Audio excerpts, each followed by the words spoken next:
वंदे मातरम। मैं विजय ठाकरे आपका स्वागत करता हूं स्टेप अप एकेडमी पर। आज हम लोग बात करने वाले हैं क्लास 11th के स्टूडेंट के लिए मैं लेके आया हूं बीएसटी का चैप्टर ओवरव्यू। तो हम लोग यहां समझेंगे दोस्तों कि क्या क्या टॉपिक्स यहां हम लोग कवर करेंगे। देखिए, किसी भी एग्जाम में सबसे इंपॉर्टेंट ये होता है कि आपको टॉपिक पता हो। अगर टॉपिक पता है तो दिमाग में वो सारे टॉपिक होने के कारण उसका कॉन्टेंट थोड़ा दिमाग में रहता है और यही आपको सबसे ज्यादा सपोर्ट करता है ड्यूरिंग द एग्जामिनेशन। तो चलिए, मैं आपकी मदद करने आया हूं दोस्तों यहां पे। तो हमारा जो यहां पे चैप्टर का नाम है वो है nature and purpose of the business. And यहां पे हम लोग आज जो टॉपिक पे बात करने वाले हैं वो है हमारा यहां पे चैप्टर ओवरव्यू। तो क्या क्या टॉपिक्स हम लोग दोस्तों इस चैप्टर ओवरव्यू में कवर करेंगे, इसको हम लोग देख लेते हैं एक बार। सबसे पहले बात करेंगे हम लोग history of trade and commerce की, कि ट्रेड कब से कहां से स्टार्ट हुआ और यहां पे exchange of goods and services कब से स्टार्ट होती है। इस सब के बारे में हम लोग बात करने वाले हैं history of trade and commerce में। दूसरा जो टॉपिक पढ़ने वाले वो पढ़ने वाले इंडिजिनस बैंकिंग सिस्टम। ये जो पैसे का लेन देन है ये कब से स्टार्ट हुआ। तो पहले तो भाई पैसा हुआ ही नहीं करता था, तो पहले हुआ करती थी कमोडिटीज या तो हम लोग बोल सकते हैं गुड्स। तो उनके बीच में क्या होता था दोस्तों, यहां पे एक्सचेंज होता था। हम लोग बात करते हैं राइज ऑफ इंटरमीडिएरीज की। अब जब एक्सचेंज होने लगा तो चीजें जो है वो स्कार्स होने लगी, कम होने लग गई, डिमांड और सप्लाई फ्लक्चुएट करने लग गया। तो इसके लिए एक बीच में बंदा बैठ गया जिसको हम लोग बोल रहे हैं इंटरमीडिएरीज। उसने यहां पे सप्लायर का भी और प्रोड्यूसर का भी साथ दिया और दोनों को चीजें तय समय पे मिलवाने का या दिलवाने का पूरा क्या ले लिया भैया, यहां पे कॉन्ट्रैक्ट ले लिया कि इस तय समय पे मैं आपको यहां से दिलवा दूंगा। ये जो इंटरमीडिएरीज की सबसे ज्यादा डिमांड आती है वो आती है फॉरेन कंट्रीज के लिए। अगर आपको एक्सपोर्ट और इंपोर्ट करना है तब बहुत ज्यादा जरूरत पड़ेगी, बट अगर मान लेते इंडिया में ही अगर बाउंड्री के अंदर में काम करना है तो बहुत ज्यादा इंटरमीडिएरीज की जरूरत नहीं पड़ती है। But state to state transaction करने के लिए आपको इंटरमीडिएरीज की जरूरत पड़ेगी। इसमें ब्रोकर भी आ सकते हैं, कमीशन एजेंट भी आ सकते हैं। फिर हम लोग बात करेंगे यहाँ पे ट्रांसपोर्ट की। ट्रांसपोर्ट किस तरीके से होना चाहिए भैया, चीजें बन तो रही है मगर हमारे तक के पहुंचेगी कैसे, तो वो पहुंचेगी रोडवेज के थ्रू, रेलवेज के थ्रू, या तो हम लोग बोल सकते हैं वाटरवेज के थ्रू, या तो एयर सर्विसेज के थ्रू। तो इस तरीके से हम लोग समझेंगे कि ट्रांसपोर्ट हमारे यहाँ किस तरीके से काम करता है, पहले कैसे करता था, आज कितनी अच्छी हमारी कंडीशंस है।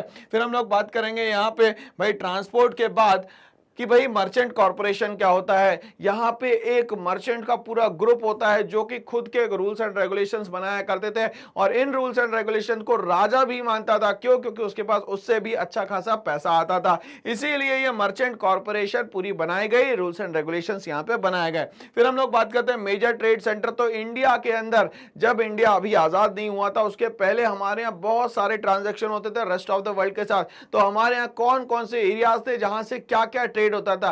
कुछ चीजें हम लोग बाहर से मंगवाते थे और कुछ चीजें जो हमारे यहाँ पे बहुत ज्यादा स्पेशल होती थी या तो बहुत ज्यादा एंटीक होती थी वो दूसरी कंट्री से हम लोग क्या करते थे दोस्तों, शेयर करते थे। तो इसको हम लोग लेते हैं यहाँ पे मेजर ट्रेड सेंटर्स में। फिर हम लोग बात करते हैं मेजर एक्सपोर्ट और इंपोर्ट। कौन कौन से प्रोडक्ट थे जो इंडिया से कंटिन्यूअसली एक्सपोर्ट होते थे और कौन से प्रोडक्ट थे जो इंडिया को रिक्वायर्ड होते थे उनका इंपोर्ट करवाया जाता था। फिर हम लोग बात कर देंगे India in the world economy. हमारी कंडीशन वर्ल्ड इकोनॉमी में कैसी थी, तो हमारी इकोनॉमिकल कंडीशन पूरे वर्ल्ड के कंपैरिजन में कैसी थी, ये सब हम लोग बात करने वाले India in the world economy में। फिर हम लोग बात करेंगे यहां दोस्तों आगे कि भैया India begins to reindustrialise. अब यहाँ पे वापस री इंडस्ट्रियलाइजेशन होता है, फिर से इंडस्ट्रीज एस्टैब्लिश होती है आजादी के बाद और हमारी कंडीशन क्या हो जाती है। तो हम लोग पहले फोकस सबसे ज्यादा करते थे प्राइमरी सेक्टर पे, फिर हम लोगों ने अब आज जो फोकस करना चालू करा है वो टर्शियरी सेक्टर और मैन्युफैक्चरिंग सेक्टर पे करना शुरू कर दिया है। तो ये री इंडस्ट्रियलाइजेशन में हम लोग को यही समझना है। Nature and concept of the business पे हम लोग आते हैं कि जो बिजनेस है उसका नेचर क्या होता है, किसके लिए ये अच्छा होता है, कौन यहाँ पे बहुत देर तक के सरवाइव कर सकता है, और बेसिक कॉन्सेप्ट बेसिक रूल्स की हम लोग बात करेंगे कि बिजनेस में किन किन चीजों की आवश्यकता होती है जिसके बिना काम नहीं चल सकता। कैरेक्टरिस्टिक्स ऑफ बिजनेस, अब ये बिजनेस कैसे होगा, किस तरीके से काम करेगा, ये सब उसके कैरेक्टरिस्टिक्स में बताया जाता है। मतलब कि ये बिजनेस है ये कैसे पता चलेगा, इसके लिए हम लोग यहाँ पे डिस्कस करते हैं कैरेक्टरिस्टिक्स को। फिर हम लोग कंपैरिजन करेंगे कि बिजनेस अच्छा, प्रोफेशन अच्छा कि एम्प्लॉयमेंट अच्छा। कंपैरिजन में तो तीनों ही अच्छे हैं भाई, जिसको जो काम अच्छा लगे आगे वो करे। तो यहाँ पे हम लोग यहाँ कॉमर्स की फील्ड में, इसलिए हम लोग ये तीनों को क्या करेंगे, डिस्कस करेंगे यहाँ पे। चलिए आगे हम लोग बढ़ते हैं यहाँ पे और ये बात करेंगे हम लोग क्लासिफिकेशन ऑफ बिजनेस एक्टिविटीज की, कि कितनी टाइप की एक्टिविटी होती है, कितने भागों में हम लोग बांट सकते हैं एक्टिविटीज को। क्या ये इंडस्ट्री हो सकती है, सिर्फ इंडस्ट्री से काम चल जाएगा, कि हमें यहाँ पे कॉमर्स भी लेना पड़ेगा। अब हम लोग बात करेंगे यहाँ पे टाइप्स ऑफ इंडस्ट्री की, कौन कौन सी टाइप की इंडस्ट्रीज होती है। तो इसमें हम लोगों ने सबसे पहले ले लिया क्लासिफिकेशन ऑफ प्राइमरी इंडस्ट्री, फिर ले लिया क्लासिफिकेशन ऑफ सेकेंडरी इंडस्ट्री, और थर्ड जो हो गया वो हो गया हमारा टर्शरी इंडस्ट्री। टर्शरी इंडस्ट्री बहुत ज्यादा तो नहीं, बट कहीं ना कहीं हमारा सपोर्ट तो करती है चीजों को सेल परचेज करने में। यहां पे हम लोग आगे बढ़ेंगे और बात करेंगे टाइप्स ऑफ मैन्युफैक्चरिंग इंडस्ट्री, किस तरीके से मैन्युफैक्चरिंग इंडस्ट्री काम करती है और किस किस फील्ड में कंटिन्यूअसली काम कर रही है आज। तो उसमें कॉमर्स, फंक्शन ऑफ कॉमर्स और मेक इन इंडिया प्रोसेस को हम लोग यहां पे कंसीडर करने वाले हैं मैन्युफैक्चरिंग इंडस्ट्रीज में। आगे हम लोग दोस्तों यहां पे बढ़ेंगे तो यहां पे हमें मेक इन इंडिया में समझ में आया कि सारी चीजें हमारे देश के अंदर बनेगी तो हमारा फायदा होगा, दूसरी कंट्री हम लोगों से सामान खरीदेगा और हमारे पास फॉरेन करेंसी आएगी, जिसके कारण हमारा जो फॉरेन रिजर्व है वो हमेशा भरा रहेगा। तो इससे हमारा फायदा है कि मिनिमम रिजर्व सिस्टम जो होता है करेंसी को मिंटिंग और प्रिंटिंग करने के लिए, वो हमारा यहाँ पे सपोर्ट करने वाला है। फिर हम लोग बात करेंगे यहाँ पे टाइप्स ऑफ ट्रेड की, कि ट्रेड कितने टाइप के होते हैं, कौन कौन से ट्रेड होते हैं। फिर हम बात करेंगे एड्स टू ट्रेड, मतलब कहीं ना कहीं ट्रेड में बहुत सारी सपोर्टिव चीजें लगती है, जैसे कि एडवर्टाइजिंग, जैसे बैंकिंग एंड इंश्योरेंस, जैसे कि हम लोग बात करें यहाँ पे कि आपका बैंकिंग एंड इंश्योरेंस के साथ और भी बहुत सारी चीजें हैं, जैसे हम लोग बात कर सकते हैं ट्रांसपोर्ट की।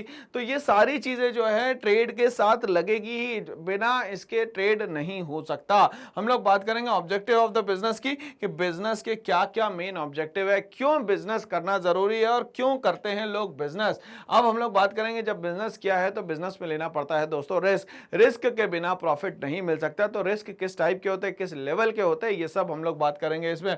Method of dealing with the risk, risk तो है मगर क्या करें, इसको अवॉइड कर दे, नहीं भाई इससे जूझना है, इससे लड़ना पड़ेगा और आगे बढ़ना पड़ेगा। तो यहाँ पे कैसे डील करना है उस रिस्क से, इसकी बात करेंगे। और कॉजेज ऑफ बिजनेस रिस्क में हम लोग समझेंगे कि हमारी इंडस्ट्री में, हमारे बिजनेस में किस तरीके के रिस्क जो है हम लोगों को यहाँ पे कंटिन्यूअसली देखने को मिल रहा है। तो इस तरीके से हमारा चैप्टर नंबर 1 जो है बीएसटी का, उसका ओवरव्यू समाप्त होता है। ऐसी वीडियोस के बने रहिए मेरे साथ, करना एक छोटा सा काम, इस चैनल को लाइक शेयर सब्सक्राइब करना ना भूले। Thanks for watching all.